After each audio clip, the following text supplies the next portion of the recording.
Joining me now, former Israeli Prime Minister Benjamin Netanyahu. Prime Minister, what a privilege, sir. Good to be with you. You have said in a speech in Los Angeles that this is 1938 all over again, and they are preparing a Holocaust, the second Holocaust. How frustrating is it that you can't get people to pay attention to that? It's frustrating.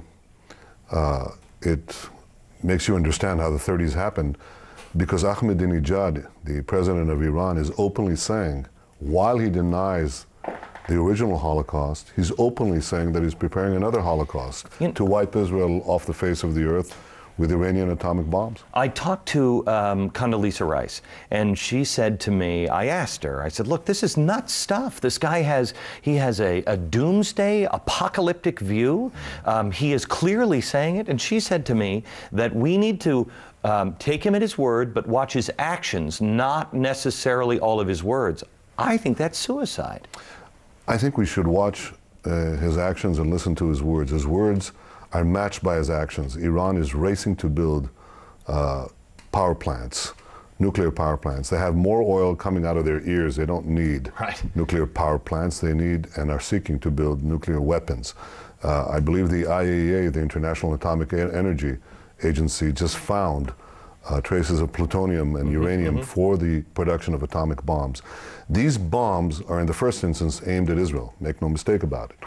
But they don't intend to just hit Israel. Iran is gearing up to produce 25 bombs, atomic bombs a year, 250 bombs in a decade. Their missiles already overreach Israel. They reach into every European capital, and they're building missiles and developing missiles that will reach the eastern seaboard of the United States, i.e. New York City, the studio we're sitting in.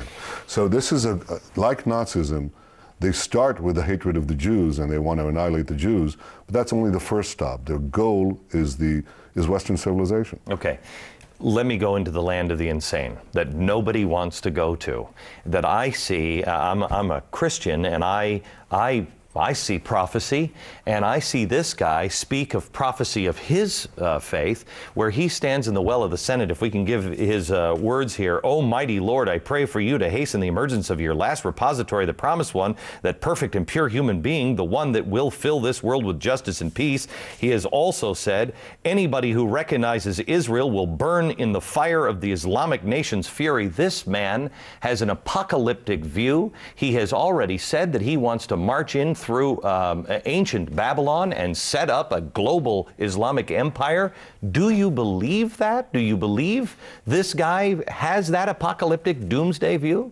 I read an interview with a Holocaust survivor about a year ago in one of the European papers, and the interviewer asked the Holocaust survivor, "What is your main lesson from the Holocaust?" And the Holocaust survivor said, "My main lesson is that if somebody tells you he's going to exterminate you, believe him." I believe that the president of Iran intends to exterminate Israel. I believe he intends to kill a lot of Westerners and subjugate others, and by the way, also Muslims that don't conform with his extremist views. And I think he's a danger to the world.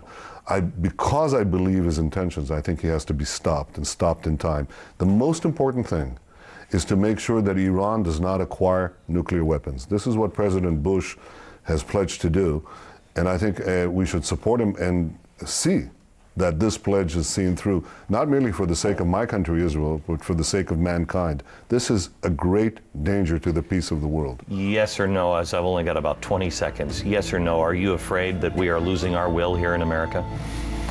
I think if you engage Iran and thereby give it time to build nuclear bombs that will hit your allies and then you, that would be a mistake. I hope that my words here are a sober reminder that we have to keep our eye on the ball. The main thing is prevent Iran from acquiring nuclear weapons. Benjamin Netanyahu, thank you, sir.